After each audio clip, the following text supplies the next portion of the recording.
الحمدللہ وحدہ والصلاة والسلام علی من لا نبی بعدہ اما بعد فاعوذ باللہ من الشیطان الرجیم بسم اللہ الرحمن الرحیم۔ کیسے ہیں آپ؟ امید کرتا ہوں آپ سب ٹھیک ہوں گے۔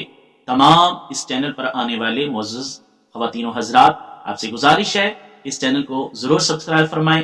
اگر ویڈیو اچھی لگے لائک شیئر اور کمنٹ کرنا ہرگز نہ بھولیے۔ آج میں آپ کی بارگاہ میں اور آپ کے سامنے ایک خوبصورت سی حدیث پاک لایا ہوں آپ کو سنانے کے لیے، اور اس حدیث پاک کا تعلق نماز جمعہ سے، امام و خطیب صاحب کے خطبہ سننے کے حوالہ سے ہے اور غور و فکر سے سننے کے حوالہ سے ہے۔ تو انشاءاللہ الرحمن میرا یہ دعویٰ کہہ لیجئے یا میرے دل کی بات کہہ لیجئے کہ انشاءاللہ الرحمن جو دوست پہلی مرتبہ یہ حدیث مبارکہ بالخصوص سنیں گے وہ نماز جمعہ اپنی زندگی میں کبھی قضا نہیں کریں گے، اور وقت کی پابندی کرتے ہوئے ضرور بالضرور امام صاحب خطیب صاحب کے خطبہ کے لیے ضرور حاضر ہوں گے، اور اسی حدیث پاک پر عمل کرتے ہوئے ڈھیروں ثواب کمائیں گے، جن کا ذکر نبی آخر الزمان صلی اللہ تعالی علیہ وسلم نے اس حدیث مبارکہ میں فرمایا ہے۔ چلیے حدیث پاک کی طرف بڑھتے ہیں۔ ان ابی ہریرہ رضی اللہ تعالی عنہ قال قال رسول اللہ صلی اللہ علیہ وسلم من توضأ فاحسن الوضوء۔ نبی کریم صلی اللہ علیہ وسلم نے ارشاد فرمایا، حضرت ابو ہریرہ اس حدیث کے راوی ہیں، کہ جو اچھا وضو کرے، احسن وضو کرے، بہترین وضو کرے اور اچھا وضو کرے، ثم اتى الجمعہ، پھر وہ نماز جمعہ کے لیے مسجد میں حاضر ہو، پھر کیا کرے؟ فاستمع وانصت، فرمایا وہ توجہ کے ساتھ، غور و فکر کے ساتھ، خاموشی کے ساتھ خطیب صاحب کا خطبہ سنے۔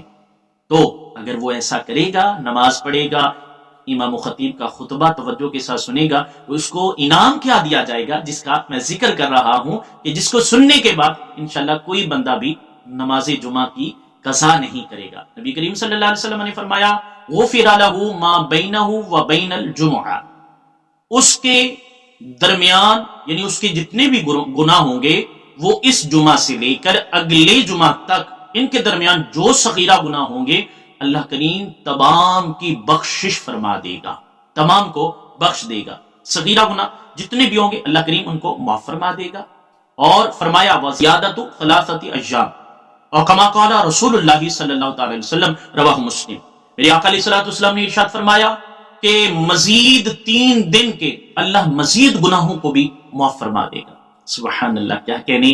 تو آپ دیکھیے، سنیے اور بتائیے کہ کیسی حدیث مبارکہ آپ کو لگی، اور جس میں یہ ذکر ہے، جس میں یہ ذکر کیا گیا کہ نماز جمعہ کے لیے آنے والا اور امام صاحب کا خطبہ سننے والا توجہ کے ساتھ اور خاموشی کے ساتھ، غور کے ساتھ، اور اس کو کیا انعام دیا گیا کہ اس کے اس جمعہ اور اگلے جمعہ کے درمیان جتنے صغیرہ گناہ ان کی معافی کا ذکر بھی ہے، اور مزید 3 دن یعنی 10 دن کم و بیش اس کے گناہوں کی معافی کا مجدہ سنایا جا رہا ہے۔ کیا اب بھی ہم پیچھے رہیں گے نماز جمعہ سے؟ کیا اب بھی ہم جو توجہ کے ساتھ اور خاموشی کے ساتھ ہم نماز جمعہ کے لیے نہیں آئیں گے، توجہ کے ساتھ ہم خطبہ نہیں سنیں گے؟ کیا ایسا ہو سکتا ہے؟ ہرگز نہیں ہو سکتا۔